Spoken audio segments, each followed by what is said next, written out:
Bonjour et bienvenue à tous pour cette première édition du Point de rupture. Alors point puisque notre ambition est de faire régulièrement le point sur l'actualité européenne.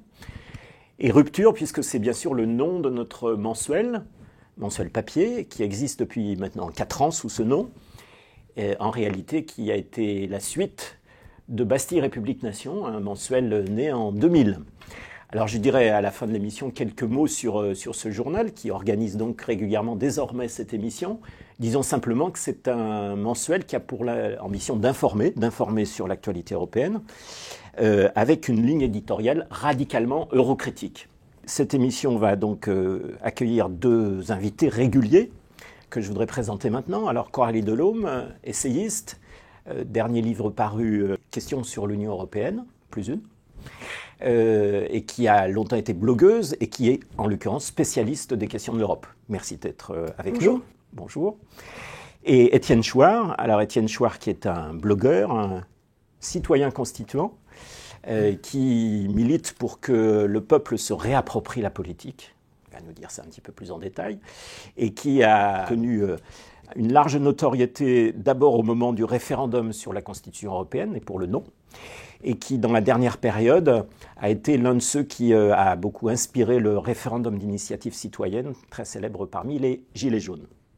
Alors, le thème qui s'imposait aujourd'hui, quelques jours après les élections européennes, je dis bien les élections européennes, puisqu'il ne s'agit pas d'un seul scrutin, mais bien de 28 scrutins nationaux, qui ont été au demeurant très différents, avec des tendances qui ne sont nullement homogènes, on va y revenir. Donc le thème aujourd'hui, ce sont les résultats, des réactions sur beaucoup de choses ont été dites, mais peut-être pas l'essentiel, les résultats en France, les résultats dans d'autres pays européens. Et puis dans un second temps, on essaiera peut-être de réfléchir sur la suite, sur ce qui peut se passer dans les prochains jours, dans les prochaines semaines, notamment au niveau de l'Union européenne précisément. Ça sera notre deuxième point de débat. Et pour ce qui me concerne, donc Pierre Lévy, je suis le rédacteur en chef du mensuel Rupture.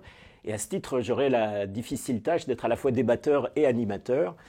Je voudrais donc tout de suite vous faire réagir sur une première question, une question immédiate. Où en sont finalement, à votre avis, les Français et d'autres citoyens de d'autres pays européens par rapport à l'Union européenne? On a beaucoup dit, et je donnerai mon opinion là-dessus dans quelques minutes, mais qu'il y a une sorte de retour de flamme en faveur de l'Europe. Personnellement, je n'y crois pas beaucoup, mais quel est votre avis? Coralie? Non, moi non plus, je ne crois pas du tout à un retour de flamme. Je crois que les gens ont voté, en France en tout cas, sur des enjeux strictement nationaux, mais dans les autres pays, c'est la même chose. Les gens ont voté, ceux qui se sont portés sur Macron et dans une certaine mesure, ceux qui ont voté aussi LR et ceux qui dans une certaine mesure se sont portés sur les écologistes, ce sont les électeurs du statu quo, ce sont les gens qui n'ont pas tellement de problèmes, les gens qui vont plutôt bien. Et pour les électeurs LR qui ont voté Macron, ce sont des gens qui ont voté contre les Gilets jaunes en réalité. Ils ont estimé que Macron avait fait ce qu'il fallait faire vis-à-vis des Gilets jaunes, c'est-à-dire qu'il a été très dur, il a réprimé, etc. Ces gens ont eu peur et ont considéré que Macron avait maintenu l'ordre. Voilà, c'est le parti. Macron a réussi, dans une certaine mesure, à rassembler autour de lui le parti de l'ordre avec un supplétif qui est le parti ELV qui finira bien un jour ou l'autre par s'allier, ne serait-ce qu'au Parlement européen potentiellement. Mais les gens se sont positionnés sur des enjeux nationaux, c'est très clair en France. Étienne? Par rapport aux inscrits, il y a 65% presque de gens qui se sont abstenus ou sont pas. C'est même pas par rapport aux inscrits, par rapport aux personnes en âge de voter. Il y a 65% des gens presque qui sont 64 et quelques qui sont pas représentés, donc qui n'ont pas de représentants dans ce prétendu Parlement. Et comme il n'y a pas de quorum, en fait, le jeu est truqué. Il est truqué à tous les niveaux. Donc, il n'y a pas de quorum, il n'y a pas de minimum. Donc, ça veut dire qu'on méprise les abstentionnistes. Voilà, les abstentionnistes ne comptent pour rien. Comme dans les élections nationales, il n'y a pas de respect du vote blanc. Donc, le vote blanc qui est un vote de protestation, qui sert à dire « je ne suis pas content, aucun des candidats ne me convient, rentrez chez vous, j'en veux d'autres ». Ce vote-là n'est pas pris en compte. Il n'est même pas comptabilisé. Ou s'il est comptabilisé, il n'entraîne rien. Dans la représentation politique, nous ne choisissons pas les candidats, sont élus ceux qui passent à la télé, C'est pas une similitude entre les courbes de passage à la télé et les résultats aux élections, c'est presque une identité. Les courbes se superposent littéralement, à part peut-être les partis les plus militants qui arrivent à faire un peu mieux que leur passage à la télé, mais enfin, le jeu est truqué. Donc quand on cherche à savoir qui est gagnant ou qu'est-ce que pensent les Français, mais gagnant, il faudrait, pour que le mot ait un sens, il faudrait que le jeu soit honnête. S'il est malhonnête, on ne peut pas répondre à la question qui est gagnant. Donc à mon avis, les électeurs sont perdants. Le mécanisme même de l'élection est problématique et il l'est encore plus dans cette institution où l'Assemblée qui est composée par cette procédure n'a aucun pouvoir important. On peut développer, je ne sais pas si on a le temps, non, on n'a pas le temps de développer, mais bon, ce n'est pas le Parlement qui changera quoi que ce soit. On lui a retiré les domaines les plus importants par une procédure dont on parle peu, qui est les actes non législatifs, qui s'appellent les procédures législatives spéciales. Donc tout ça, c'est des noms à coucher dehors avec un billet de logement, c'est complètement opaque. En fait, moi, j'appelle ça des lois sans Parlement. C'est une mise à l'écart du Parlement sur tous les sujets importants, comme le marché intérieur, des choses très importantes, hein, une bonne partie du droit social. Et ces règles qui sont mises à l'écart, donc où le Parlement est mis à l'écart, ne sont listées nulle part. Il faut farfouiller dans 800 pages de traités pour retrouver, tiens, là, il y a un marché intérieur, c'est le Conseil qui décide. Bref, donc pas d'enjeu. Et où en sont les électeurs ? Je trouve que 50% d'abstention, c'est beaucoup. Et quand on compte les voix plutôt que les pourcentages, on s'aperçoit que les soi-disant gagnants ont perdu des voix. Donc c'est des gens qui s'étaient déplacés pour le premier tour, il n'y en avait déjà pas beaucoup, pour le Front National et La République En Marche. Et il y en a encore moins, il y en a 2 ou 3 millions pour chacun d'entre eux qui sont pas venus. Donc c'est plutôt une défaite, quoi. Moi je trouve que l'effet gilet jaune, il est bien. Les gilets jaunes deviennent constituants. Ils se méfient de l'élection, donc ils ne se déplacent plus pour ce jeu truqué. Je trouve que le niveau monte, moi. On n'a pas... On ne change pas encore les choses parce qu'on est dans un jeu truqué, mais ça viendra. Alors moi, je voudrais réagir d'emblée. J'ai dit qu'on n'était pas qu'on pouvait être dans la polémique, mais en l'occurrence, je suis plutôt d'accord avec ce que vous venez de dire. On va peut-être parler dans quelques instants du rôle de ce Parlement. Je mets Parlement entre guillemets, puisque pour qu'il y ait un Parlement, il faudrait qu'il y ait un peuple. Or, mon sentiment, c'est qu'il n'y a pas de peuple européen. Et donc, cet Europarlement est frappé au départ d'une sorte d'illégitimité par construction, en quelque sorte. Ce qui se retrouve encore dans les faibles participations, même si elle a un peu monté cette fois-ci, elle reste extrêmement faible, on y reviendra. Mais je voudrais dire mon accord avec ce que vous venez de dire, Coralie Delhomme, sur les Verts. Alors, sur la vague verte, en tout cas en France, en l'occurrence, cette vague verte, je mets des guillemets, on ne la retrouve que dans 6 ou 7 pays sur 28. On ne peut pas dire dès lors que ça soit une vague. Mais juste pour ce qui concerne la France, Étienne Chouard, vous parliez de courbes qui se recoupent, voire qui se superposent. Il y en a une autre, il y a d'autres choses qui se superposent. C'est la carte du vote vert, la carte du vote Macron et la carte sociologique des classes urbaines aisées. C'est frappant. C'est-à-dire, en effet, le sentiment, c'est que l'essentiel du vote pour la liste écologiste se fait parmi ces couches urbaines, ces couches aisées, entre guillemets très éduquées, enfin en tout cas. En France et dans les 6 autres pays ? Alors, en France, c'est net. En Allemagne, c'est assez net également. Il faudrait regarder dans chacun des autres pays. Encore une fois, je suis très prudent pour dégager des tendances homogènes d'un pays à l'autre. En tout cas, ça me semble très clair. Et l'électorat Macron, pour ce qui le concerne, n'est pas très éloigné de ça. Alors peut-être ce qui fait le critère entre les deux, c'est l'âge. C'est-à-dire que les jeunes aisés urbains votent massivement pour ELV. Les mêmes, mais avec quelques années de plus, votent plus volontiers pour Emmanuel Macron. En tout cas, je me retrouve totalement dans l'analyse que vous avez faite sur cette volonté de retour à l'ordre, en quelque sorte. Alors, vous parliez des autres pays. Il faut savoir, par exemple, qu'en ce qui concerne les Verts, puisqu'on en parle, il y a plus de la moitié des pays où ils ne sont tout simplement pas représentés ou très marginaux. Et il y a un certain nombre de pays où les mouvements verts ont stagné, voire reculé, y compris en Suède. Ce qui est un petit peu contre-intuitif quand on nous a présenté pendant des mois l'égérie du climat, Greta Thunberg.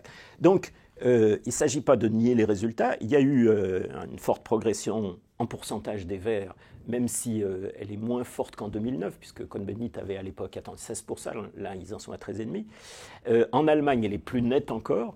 Mais encore une fois, au-delà des préoccupations environnementales et sociologiques que ça traduit, c'est aussi des questions de politique intérieure et de ras-le-bol vis-à-vis des forces en place. C'est beaucoup un vote social-démocrate qui s'est déplacé, parce que les gens en Allemagne du SPD ou en France qui votaient PS ont été déçus, donc ils se sont d'abord déportés pour la France sur Macron, et puis comme ils ont trouvé qu'il était très droitier, ils ont finalement opté pour le vote vert.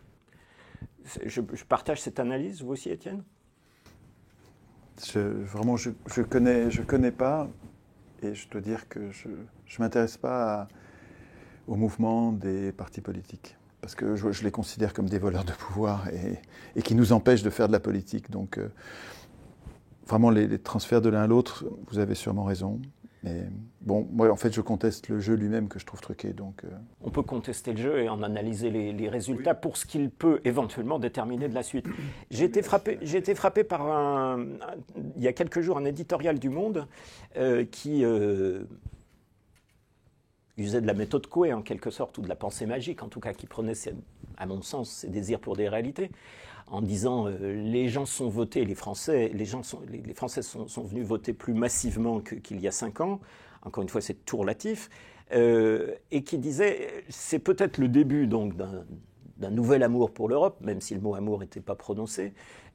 Et avec cette remarque qui va sans doute vous faire réagir, peut-être est-on sorti de ce rejet européen qui avait notamment pour cause le déni du vote de 2005. Et ça m'a paru intéressant, en tout cas, moi je ne l'avais pas vu dans ce quotidien jusqu'à présent, qu'il y ait une sorte d'aveu qu'en effet, le fait qu'en 2005, le nom des Français avait été largement majoritaire, mais qu'il avait été rapidement nié et inversé, en quelque sorte. Violé en 2008. Hein. Mais de la part d'un journal comme Le Monde, qui est typique du consensus européen dominant, qu'ils disent que finalement, ça a fait beaucoup de mal aux partisans de l'Europe, cet épisode de 2005, c'est peut-être un peu nouveau. Vous voyez un signe, vous réagissez là-dessus ? Timide quand même, hein, parce que... Non, vraiment, c'est un viol honteux. Et quelques mentions n'y changent rien. Quelques paroles n'y changent rien. Les faits continuent, le viol continue. Ce que font les européistes, là, est pas bien. En fait, il y a quelque chose de fondamental qui dévoie complètement la démocratie, qui est l'appropriation des médias par les plus riches de chaque corps social. C'est pas qu'en France, c'est dans tous les pays. Et à mon avis, il n'est pas possible de penser en étant intoxiqué quotidiennement par des fausses informations. En ayant constamment le point de vue des milliardaires affiché dans les journaux et donc dans les télés. Les télés servent de porte-voix, hein, d'amplificateur aux journaux. Plus personne ne lit les journaux, sauf les journalistes de télé. Les journalistes télé, en fait, s'alimentent avec les journaux. C'est par la télé que les journaux sont encore influents, malgré leur faible vente.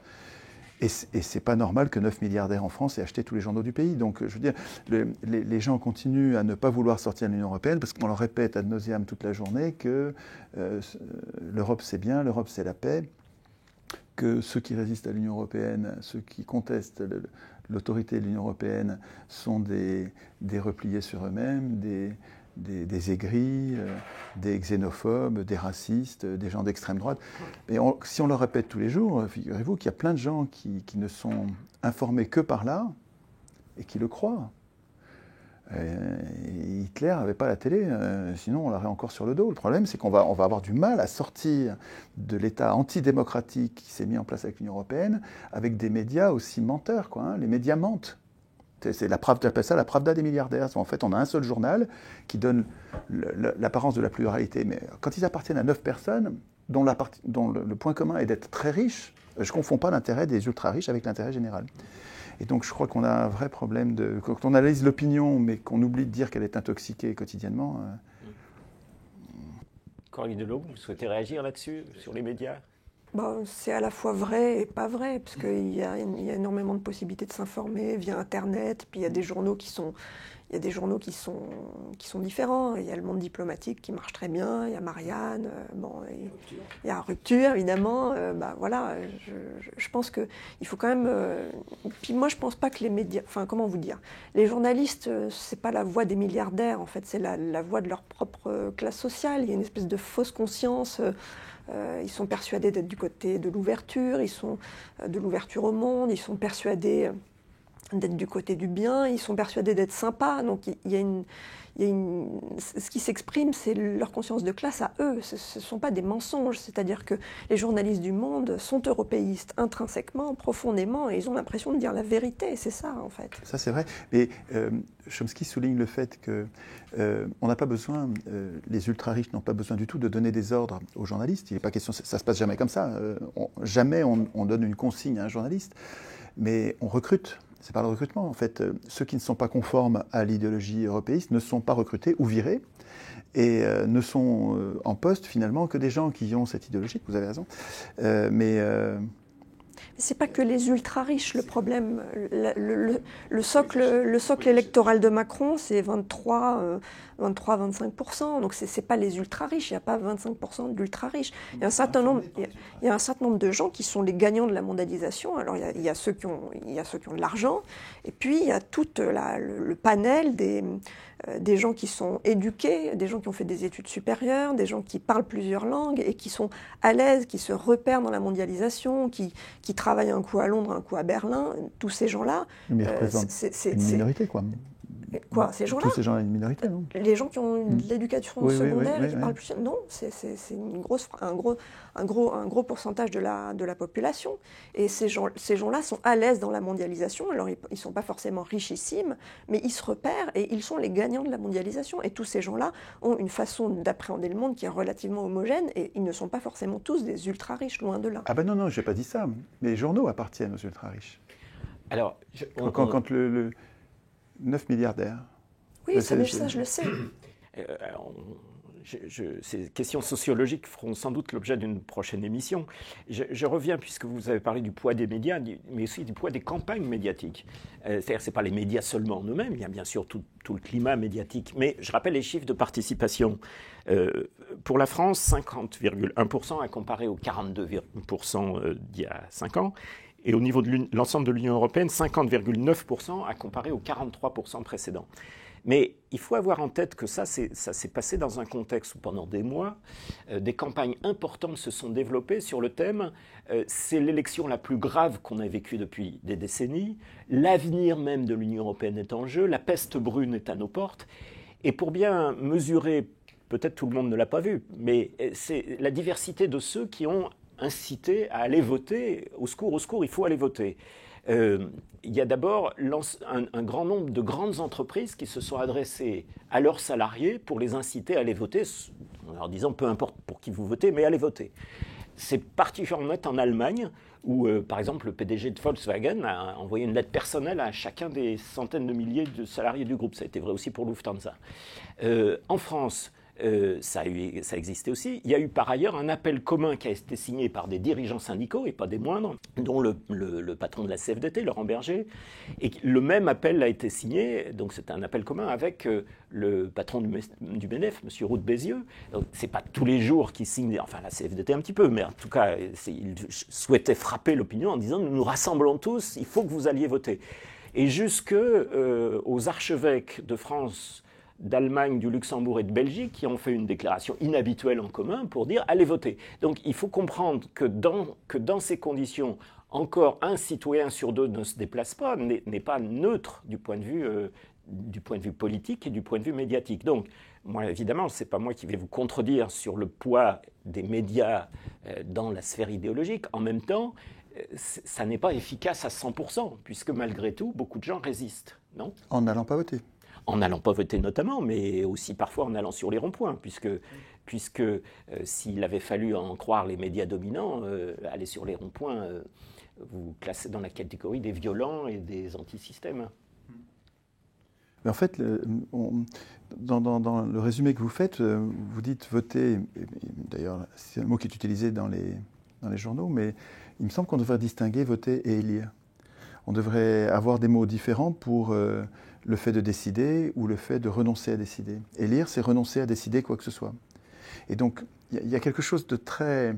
Quand je parlais de jeu trompeur tout à l'heure et de jeu faussé, de jeu de tricheur, c'est très important le fait que élire, c'est renoncer à voter. C'est précisément choisir des gens qui vont tout décider à notre place. Et on devrait dire voter quand on tranche, comme par exemple en 2005 quand on décide, parce qu'à l'occasion d'un référendum, on décide. Et les élections, surtout quand les règles en ont été écrites par les représentants, c'est-à-dire quand les représentants ont écrit eux-mêmes les règles de la représentation,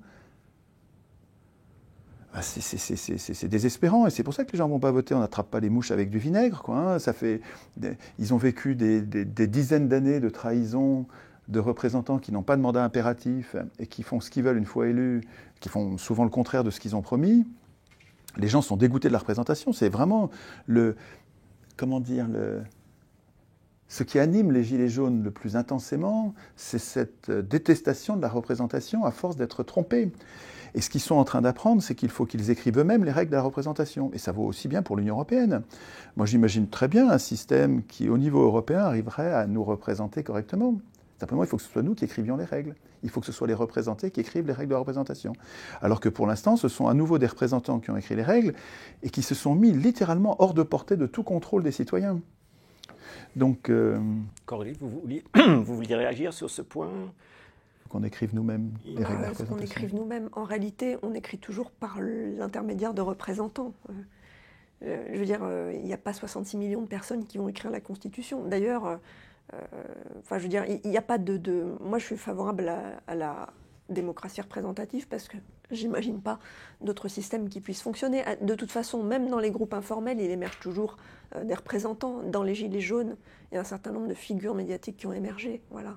Alors, on va venir dans quelques instants sur ce déficit, mais je me le mets entre guillemets, il est trop faible, de représentation au carré quand il s'agit de l'Union européenne, puisque ça a déjà commencé, mais dans les jours et semaines qui viennent, les dirigeants européens vont se livrer à de grands marchandages pour désigner les plus hauts postes, pour renouveler les plus hauts postes de l'Union européenne. On va en parler dans un instant. Mais il me semble important peut-être de dire deux mots. Alors même si j'entends bien, Étienne Chouard, que votre souci est de ne pas accorder trop d'importance au vote, puisque précisément c'est voler l'opinion, c'est voler la dimension citoyenne. Mais tout de même, il y a, après la vague verte et après le fait que ce scrutin aurait marqué un retour en grâce de l'Union européenne, une chose auquel je ne crois pas du tout, il y a un troisième thème qui est revenu dimanche soir et qui a été repris en boucle, à la fois par les journalistes, mais aussi par les spécialistes, les experts, etc. C'est le fait, nous avons réussi à contenir la vague des populistes, la vague des xénophobes et des nationalistes. Alors, évidemment, les mots ne sont pas neutres. Xénophobes, nationalistes, tout ça, non seulement ils ne sont pas neutres, mais ils mélangent des mouvements extrêmement divers au niveau européen. Évidemment, comment mettre dans le même sac les fascistes qui sont présents, par exemple, dans les pays baltes ou les néo-franquistes en Espagne, et puis le mouvement 5 étoiles en Italie, quoi qu'on en pense par ailleurs, bref. Il n'empêche tout de même que, à mon sens, les trois grands gagnants dans les différents pays européens sont respectivement, d'abord Nigel Farage. C'est quand même un paradoxe qu'au fond, l'un des grands gagnants soit celui qui est le chantre de la sortie de l'Union européenne. En tout cas, c'est, pour ce qui concerne le Royaume-Uni, c'est indubitable. Le deuxième grand gagnant, c'est quand même Matteo Salvini, qui, avec 34% des voix, dépasse ses propres espoirs.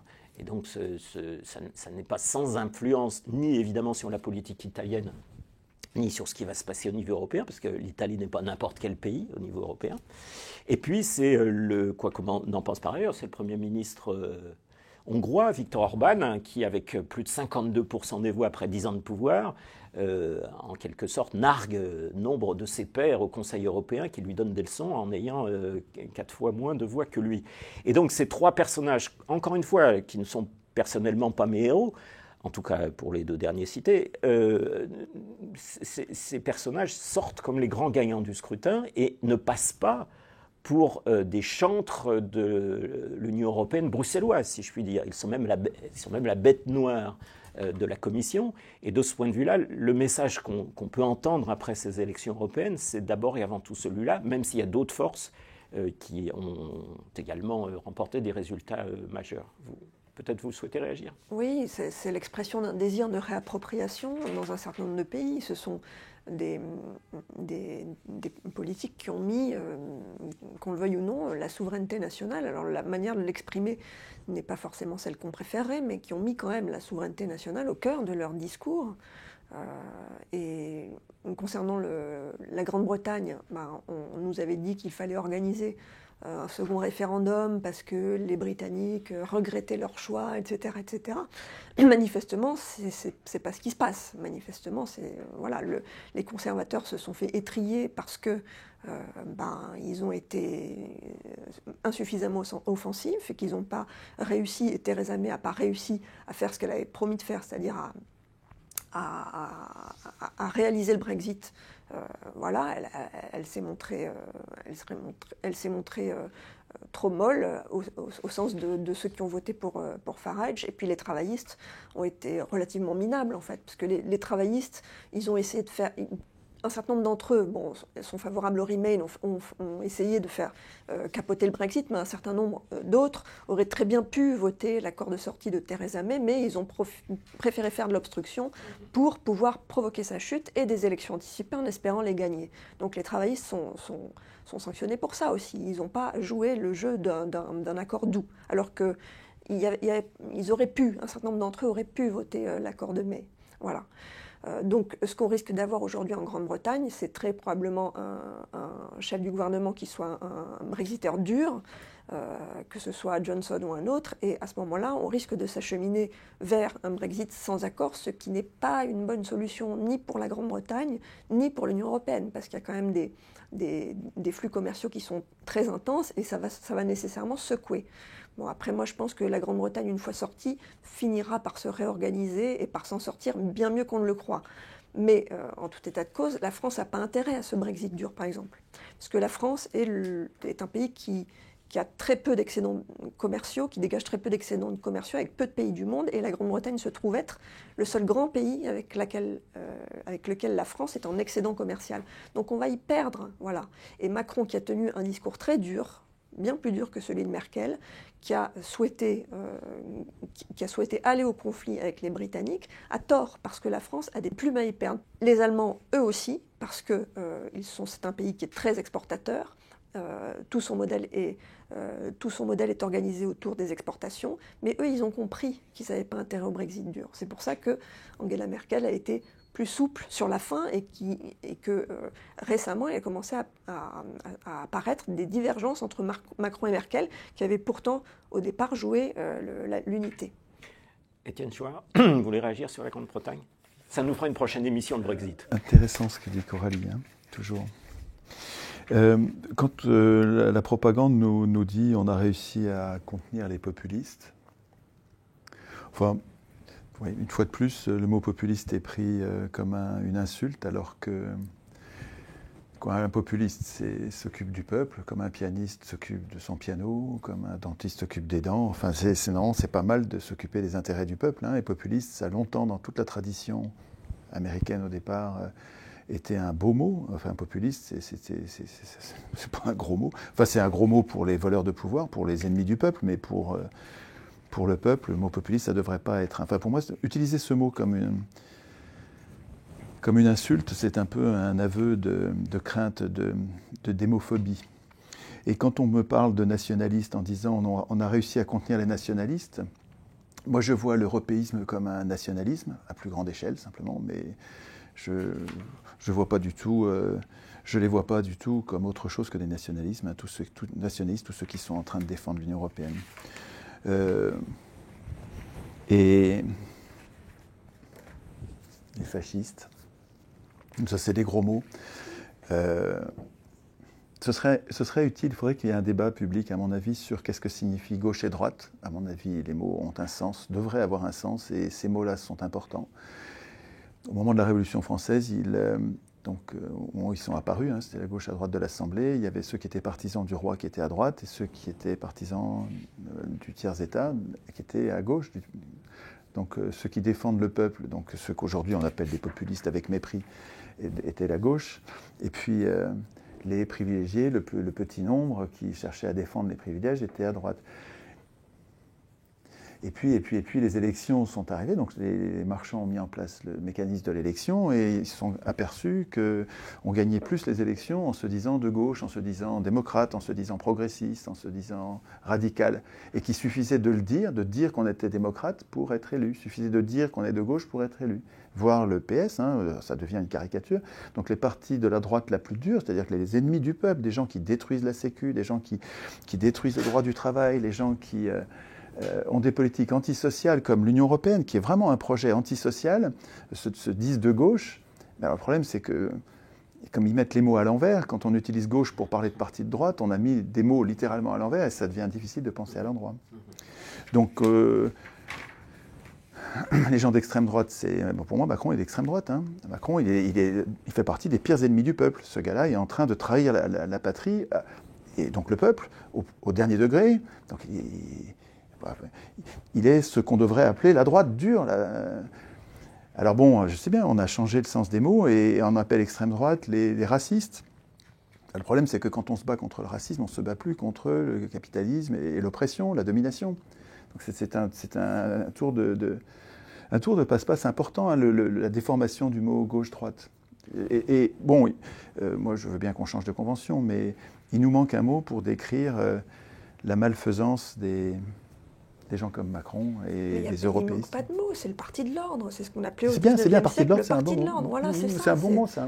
Ça existe. Alors, je voulais réagir sur le Royaume-Uni, parce que là, pour le coup, sur ce point, je ne vous rejoins pas complètement. Je pense que le Brexit sans accord, même si ce n'était pas forcément la solution la meilleure, n'est pas une solution qui serait catastrophique, loin de là, en gardant en tête que la sortie du Royaume-Uni de l'Union européenne, qui sera peut-être, en tout cas personnellement je l'espère, suivie d'une sortie d'autres pays progressivement de l'Union européenne, est d'abord une question politique avant d'être une question économique. Alors bien entendu, il y a des aspects économiques essentiels, mais avant de savoir si les Anglais, ou le cas échéant les Français, mais c'est les Anglais qui décident en l'occurrence, ils gagnent ou ils perdent en termes économiques, fondamentalement, la sortie est un choix politique, c'est-à-dire nous ne souhaitons plus... nous souhaitons à nouveau récupérer la maîtrise sur nos lois, sur nos frontières, sur notre argent, sur notre monnaie.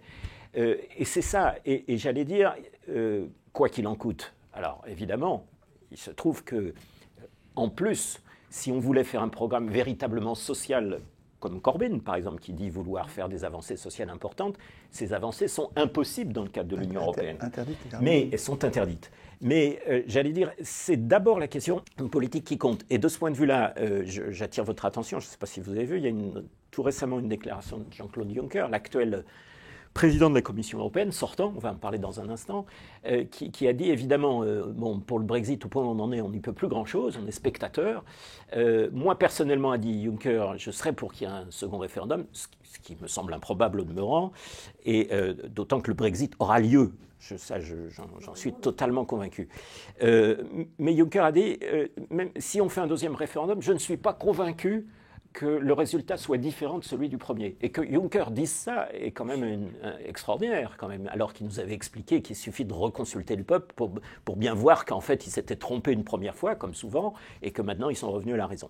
Voilà, alors peut-être, puisque je parle de Jean-Claude Juncker, quelques mots, et ça chemine vers la fin de cette émission, quelques mots sur les conséquences en termes institutionnels. Alors, ça ne passionne pas forcément les citoyens, et ils ont raison sur le fond, sauf que ça peut avoir des conséquences sur nos politiques et nos vies.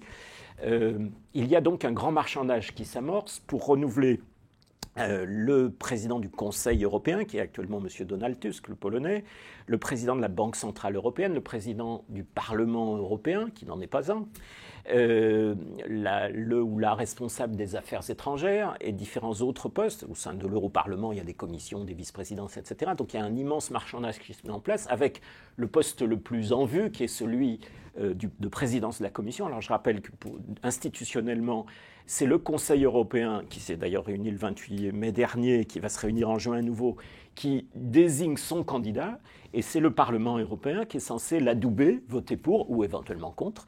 Et donc, évidemment, il se dessinent des conflits entre pays plus importants que les consensus apparents qui ont prévalu jusqu'à présent. Alors peut-être qu'Aurélie Delhomme, vous souhaitez donner à ce stade votre sentiment sur ces bras de fer qui s'engagent? Oui, juste un mot sur le Brexit. Je ne pense pas qu'on soit vraiment en désaccord, en fait. Je ne pense pas que ce soit une catastrophe pour le Royaume-Uni. En revanche, il est possible, enfin, ça va secouer nécessairement, mais ils s'en remettront. Voilà. Ça peut être de conséquences plus lourdes pour le continent, et en particulier parce que la zone euro a une croissance très faible et qu'il y a des pays qui sont au seuil de la récession, et notamment l'Italie et notamment l'Allemagne. On ne s'en rend pas bien compte ici parce qu'on a tendance à diviniser l'Allemagne, mais c'est un pays dont le modèle est en train de s'essouffler, véritablement de s'essouffler. Le modèle social de déflation salariale s'essouffle parce que les loyers augmentent, alors qu'avant ils étaient traditionnellement très bas. Le modèle mercantiliste s'essouffle parce que la Chine ralentit, parce que les États-Unis font peser des menaces de sanctions commerciales. Donc c'est un modèle qui est en perte de vitesse, le modèle allemand. Et pour cette raison, je pense que pour le continent, pour l'Allemagne, mais aussi pour la France, un Brexit dur sera difficile. Voilà. S'agissant du mercato, oui, effectivement, tous les postes à responsabilité vont être redistribués cette année. Vous les avez énumérés. Voilà. Alors, pour ce qui est de la présence de la Commission, il y a un point particulier à noter, c'est que normalement, en 2014, on avait utilisé un système qui est issu d'une lecture parlementariste des traités, où le candidat tête de liste de la formation arrivée en tête, donc en 2014 c'était le PPE, devenait automatiquement président de la Commission, et c'est comme ça que Juncker s'est retrouvé président de la Commission, parce qu'il était la tête de liste des conservateurs aux élections européennes de 2014. Macron a fait savoir qu'il ne soutiendrait pas le candidat du PPE qui est encore arrivé en tête, c'est-à-dire l'Allemand Manfred Weber. Voilà. Et donc, il souhaite il risque de s'opposer à l'Allemagne concernant l'attribution du poste. Et il y a un certain nombre d'autres noms qui sont venus sur le tapis. Alors, il y a Barnier, qui est encore dans le Brexit, donc voilà. Il y a l'actuel commissaire à la concurrence, qui est une Danoise, et un certain nombre d'autres voilà, un certain nombre d'autres noms. Il y a même eu Christine Lagarde, enfin voilà. Donc, en ce moment, la relation franco-allemande est difficile. Il est possible que ce soit un nouveau sujet d'affrontement. Et le risque étant, à mon sens, l'un des gros risques, c'est que Merkel fasse une concession sur la présidence de la Commission et qu'elle exige en contrepartie la présidence de la Banque Centrale Européenne pour son propre banquier central, Jens Weidmann, qui est un orthodoxe, vraiment un orthodoxe dur. Ce qu'on appelle un faucon. Un faucon, voilà. Alors qu'actuellement, Mario Draghi est plutôt ce qu'on appelle une colombe, c'est-à-dire qu'il mène une politique monétaire plutôt conciliante. Si c'est un Allemand qui arrive à la tête de la Banque Centrale Européenne, on ne sait pas ce qui se passe pour l'euro. Est-ce que véritablement il va aller au bout de ses convictions idéologiques? Est-ce qu'il va remettre en cause la politique monétaire accommodante? Ou est-ce qu'il va gérer la crise et se montrer pragmatique? On n'en sait rien. Mais s'il est trop orthodoxe, ça met la monnaie unique en danger. Par excès de zèle, en quelque sorte. Par excès de zèle, oui. Étienne, est-ce que vous avez... La monnaie unique, elle est en danger. Enfin, elle ne peut pas durer. Bien sûr que non, elle ne peut pas durer. On ne sait pas quand ça va s'arrêter, mais ça va s'arrêter. Bien sûr. Stiglitz insiste sur le fait que les premiers à en sortir s'en sortiront à peu près, et sur le fait que les derniers vont en sortir plumés. Hein. Alors, il a écrit tout un gros bouquin passionnant sur le prix de l'euro pour les économies européennes. Quoi, hein. Allez-y. Mais bon, enfin... Je vous admire d'étudier ce que je considère comme des manigances de gens qui nous tiennent à l'écart. Non, mais c'est remarquable. Moi, ça m'intéresse. C'est ce qui se passe dans la réalité. Ce sont des rapports de force. Mais qui se passe sans nous. Qui se passe littéralement sans nous. Bien sûr que non, ça ne se passe pas sans nous. Qu'est-ce que vous y pouvez? Le fait que vous observiez bien, justement, et que vous... J'informe les gens de comment ça marche. Voilà. À quoi je suis utile. Et oui, c'est très utile ça pour comprendre, mais en même temps, moi il me semble que ce que font les Gilets jaunes en reprenant les termes de la représentation, semaine par semaine, à la base... Oui, mais il faut que les Gilets jaunes... Il faut expliquer aux gens, et en particulier aux Gilets jaunes, que des choses comme le RIC, par exemple, seraient sans effet dans le cadre des structures européennes. Ça ne nous permettrait pas de décider de sortir de l'Union européenne? Par RIC, nous pourrions décider de dénoncer les traités. Si on fait un RIC sur je ne sais pas quoi, et si on ne remet pas en cause le cadre, qui est un cadre supranational, l'Union européenne, c'est la constitution économique de l'Europe. C'est-à-dire qu'on ne peut pas avoir d'alternance dans le domaine économique dans ce cadre. Et c'est ça qu'il faut faire comprendre aux gens. Oui, mais le RIC permettrait d'en sortir du cadre, justement. À condition que les gens comprennent comment ça marche. Les gens n'ont pas forcément la connaissance de à quel point les économies nationales sont conditionnées par l'Union européenne. Mais je crois que vous n'êtes pas en désaccord sur le fond. Au demeurant, pour ce qui me concerne, je pense en effet qu'il est utile de connaître, surtout quand ça ne vient pas sur le devant de la scène, parce que les médias en font peu de choses, il est utile de savoir ces mécanismes, ces oppositions, ces intérêts. J'écoute Coralie avec un grand intérêt, moi. Mais ne le conteste. Ça me rend sensible le fait que, littéralement, nous sommes tenus à l'écart de la politique par toutes ces institutions. Donc, après, une fois que les élections ont eu lieu... Je voudrais insister sur un point. Les choix sont faits sans nous. Il ne faut pas donner l'impression, je crois, en tout cas c'est mon analyse, qu'il y a des divergences idéologiques majeures entre M. Macron, Mme Merkel ou d'autres dirigeants européens. En revanche, il y a des différences vraies d'intérêt entre des économies. Et que Coralie explique magnifiquement dans ses bouquins. Voilà, et donc, fondamentalement, ils sont unis par leur foi commune dans l'intégration européenne. Et une fois que cette foi est sur la table, après viennent les réalités. Et les réalités, c'est qu'en effet, l'économie française, l'économie allemande, l'économie italienne, l'économie suédoise, l'économie polonaise ne relèvent pas du tout des mêmes caractéristiques, et en des plus, mêmes paramètres. L'appartenance au marché unique et pour les pays de la zone euro à l'euro les fait diverger au lieu de la rapprocher. C'est ça. C'est-à-dire que les intérêts français et les intérêts de l'allemand sont de plus en plus différents. Contrairement au discours dominant qui explique le contraire. Notre horizon, c'est au contraire la convergence et le bonheur commun. Mais ça, c'est l'inverse. Et ça, il faut le comprendre. L'intégration provoque les divisions et les oppositions, les antagonistes. Je pense que c'est important à souligner. Les 2 livres de Coralie sur cette question sont parmi les plus clairs qui soient, je trouve vraiment. Et ils aident énormément à comprendre. Mais les jeux politiciens, par contre, parce que c'est politicien, là, vraiment, le mercato, comme vous l'appelez, vous avez raison, hein, c'est... Oui, mais ça peut avoir des conséquences lourdes. Oui, oui. Je précise pour les internautes que le terme de mercato n'est pas un dérivé de Merkel, mais de l'image du des marché transferts, au foot, voilà, du marché du foot, marché aux bestiaux, du marché aux bestiaux, et évidemment avec le même côté péjoratif en quelque sorte, même si les footballeurs de luxe sont probablement encore plus payés que les dirigeants européens, en tout cas officiellement. Mais ce n'est pas l'essentiel du débat. C'est pas mal là, le officiellement. Ça fait réfléchir. Hein. Parce qu'à mon avis, Barroso s'en sort bien. Globalement, quand on fera le bilan, si on est capable un jour de faire le bilan, on verra qu'il s'en sort bien. Je rappelle pour ceux qui ont la mémoire courte que José Manuel Barroso était l'ancien président de la Commission européenne qui a précédé Juncker, qui est resté pour 2 mandats et qui a ensuite pantouflé chez Goldman Sachs. C'est-à-dire qu'en fait, il renvoie l'ascenseur à celui dont il servait les intérêts. C'est quand même, pour moi, enfin, c'est des gens qui mériteraient d'aller en prison quasiment sans procès, tellement c'est évident.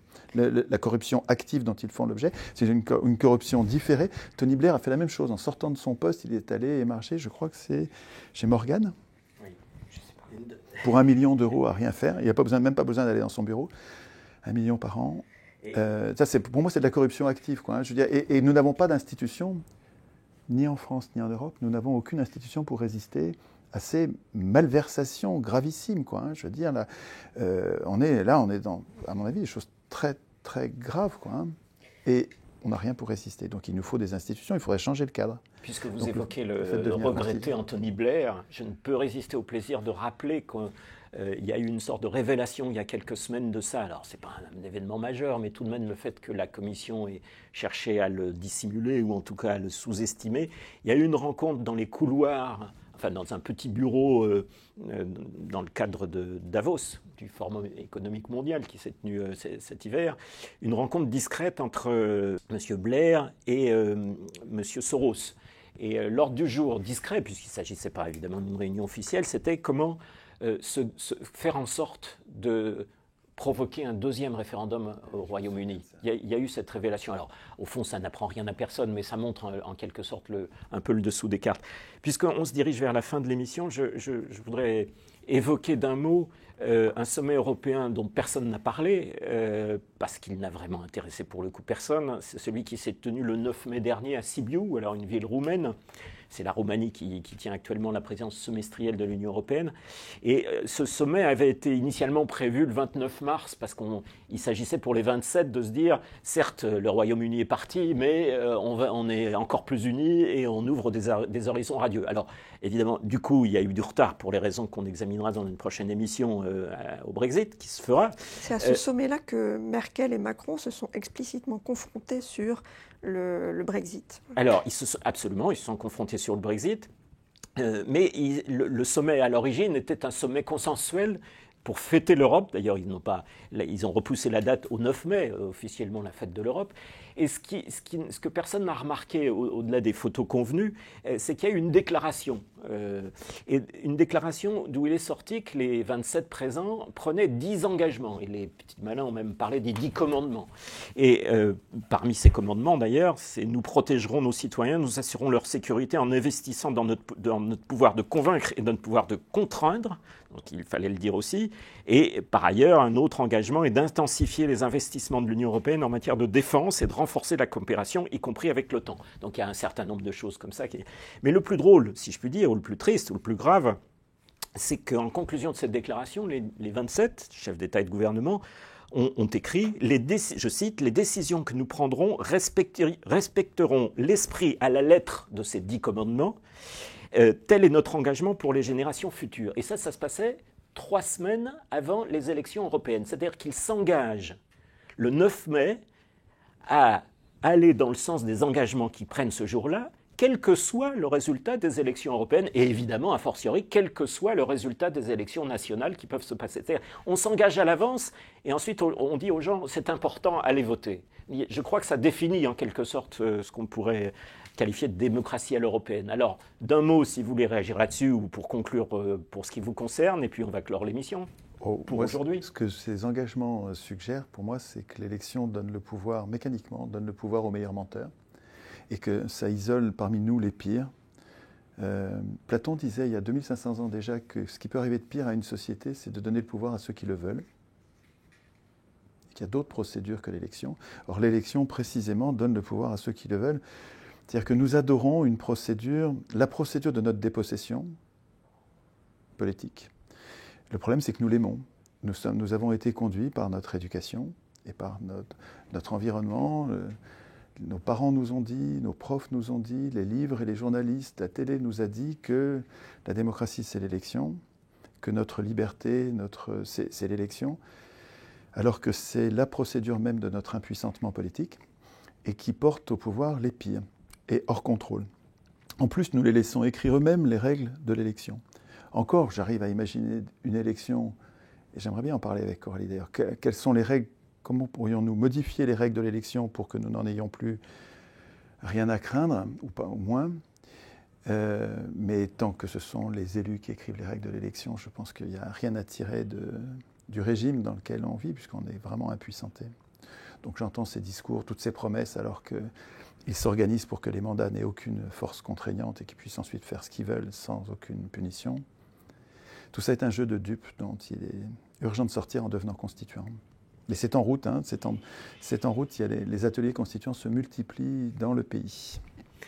Merci Étienne, et ça nous fera la matière pour des prochaines émissions, en tout cas c'est à souhaiter. Coralie ? Je voulais signaler une chose à suivre ces jours-ci, c'est qu'on entre dans une période de conflit entre l'Italie et la Commission, parce que d'une part, Salvini est ressorti conforté des élections européennes, comme vous avez dit, et d'autre part, la Commission, qui en rate pas une, a choisi 2 jours après les élections européennes de menacer l'Italie pour cause de déficit et de dette excessive, d'une sanction financière pouvant s'élever à 3,5 milliards d'euros. Voilà. Et ça, c'est sorti donc 48 heures après les européennes. Ils se sont bien gardés de menacer avant.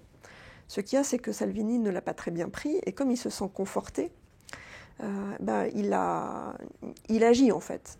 La coalition italienne avait déjà parlé en 2018 de mettre en circulation une monnaie parallèle qu'ils ont appelée Minibo, c'est-à-dire ce sont des reconnaissances de dette en fait.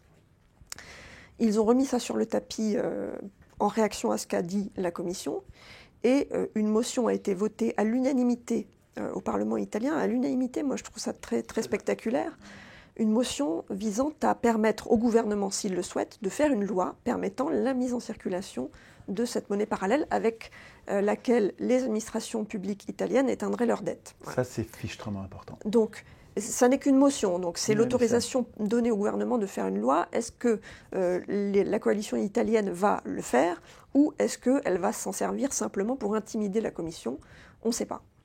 En tout cas, merci d'avoir signalé cette chose particulièrement importante. C'est un signal politique. C'est un signal politique qui annonce peut-être un conflit majeur entre Rome et Bruxelles, même si rien n'est jamais écrit d'avance. À savoir que l'Italie est un pays, c'est François Langlais qui disait ça dans je ne sais plus quelle émission récemment, un pays c'est l'un des pays qui a le plus souffert de l'euro et qui n'a pas connu un point de croissance depuis son entrée dans l'euro, la Grèce bien sûr. Et il faudra qu'on revienne sur